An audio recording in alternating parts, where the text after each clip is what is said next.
Hey, Facebook, Twitter, YouTube. This is Iswani. Today is Tuesday, November the 13th, 2012. And I hadn't did a video in a while. I was driving home from work. Yeah, I worked today. And I said, well, I kind of want to do a video. It was like a couple things that was just like heavy on my heart. And I said, well, I wanted to film what I was thinking. So that's what this is. Yes, I'm in my PJs. I just got off. So when I do these videos, I kind of like to be comfortable. A couple people was saying, well, I like the videos, but why aren't you, maybe a little more professional? Maybe wear your scrubs, when you're doing them. No. I don't want to wear my scrubs when I'm doing them. I want to be comfy. I want this to be... It's my channel. I want to do it the way I want to do it. And I'm really not targeting all nurses per se. I want to talk to everybody. So if one person gets something out of it, I'm happy. So I know a lot of times I don't look like a nurse in these videos. So I said, okay, this is as professional as I'm getting. Because I'm not wearing scrubs. I wear scrubs enough. But when I'm at work, have to be a totally different person, professional scrubs. So maybe that's enough for people. All right. Oh yeah. I got a birthday coming up too. My birthday is November 19th. Scorpio. Yeah. So I got a birthday coming up. Shut up, camera person. Shut up. My daughter's filming this, so sorry. She gave me a real crazy look. Make sure that thing is straight. It's very straight. Okay. Anyway, I just had to tell her my birthday. Best day of the year, November 19th. Oh, but mine wasn't that relevant, right? Yours was very relevant. If you look on my Facebook page and on my Instagram, I put up like 20 pictures of her. Anyway, it's not about her. It's not about me. Just throwing it out there that my birthday's coming up. Anyway, what was I thinking about on my way home from work? For some reason, I wanted to do a video about people that have seizures. What do you do for people who have seizures? Some people have seizures called tonic-clonic seizures, and I'm sure all of you have seen someone or know someone who has tonic-clonic seizures. I've seen very bad things happen to people just from a seizure that could have been prevented. And this goes for nurses or just lay people who are out in the street or at home and you see a family member have a seizure. I just kind of wanted to share or tell you what's the best thing to do for somebody who's having a seizure if you're out in public or in a hospital setting. If you have a patient or a person who's having a seizure, the most important thing you can do for that patient, the most important thing you can do for that patient or that person is turn them on their side. Turn them on their side. If they're on their back having a seizure and they're blue, 9 times out of 10, they're on their back flat and they're having a seizure and they have no color to their face. They're blue and they can't breathe. 9 times out of 10, what happened was the tongue has occluded their airway, okay, and they can't breathe. Not only has the tongue occluded their airway, they're clenched down on it. When someone has a seizure, everything tightens up. It's like, so they're clenched down. So if they're on their back and they're seizing and they're clenched down, they're not getting any oxygen to the brain or the heart. First thing you do, turn that patient on the side. I don't care how big the patient is or how small. Turn them on the side and let's try and get that tongue to not block that airway anymore. I've seen it happen. It works. If they're blue, you turn them on the side and try and get that tongue from blocking the airway. You'll see them turn pink or whatever color their baseline was. Again, it works. So that's the most important thing you can do. I need people not to panic when they see people having a seizure. The worst thing you can do is let them stay on their back and die. I've seen, when I was fresh out of nursing school, I've seen a young man die from a seizure. He wasn't my patient. I just witnessed it.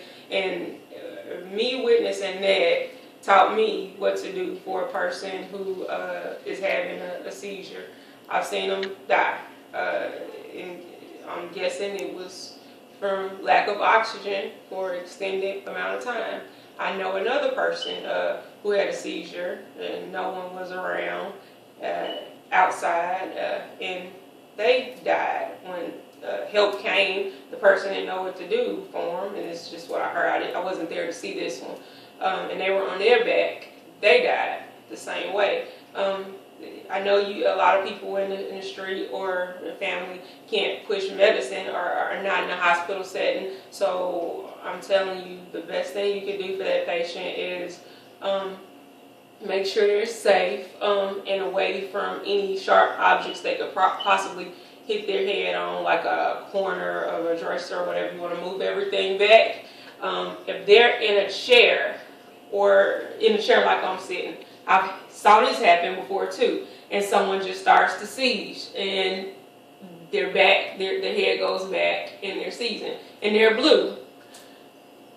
Difficult situation because they're in a chair, but the best thing you can do for that person, if you can, if it's more than one of y'all, is to get them onto a floor. Get them onto that floor and turn them to their side. If you could turn them to their side while you're in that chair, that's good too. But you kind of want them on the floor just in case something else happens and you maybe have to start, compressions or something like that. So, yeah, I've seen them,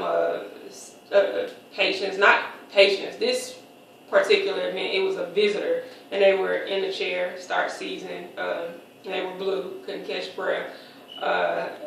Knew you had to act fast, so we got them to the floor. Big guy, so it took more than one of us. Got him to the floor and turned him on his side and tried to get that tongue from blocking that airway. And as soon as we could get that tongue loose or get it from the airway there, that's when took a big gasp, color came back. If you're in a nursing setting, you want to do the same. If you have a patient who is going through withdrawals, please turn it off. Thank you. What? I hear your music in my video. Turn it off. Sorry, y'all.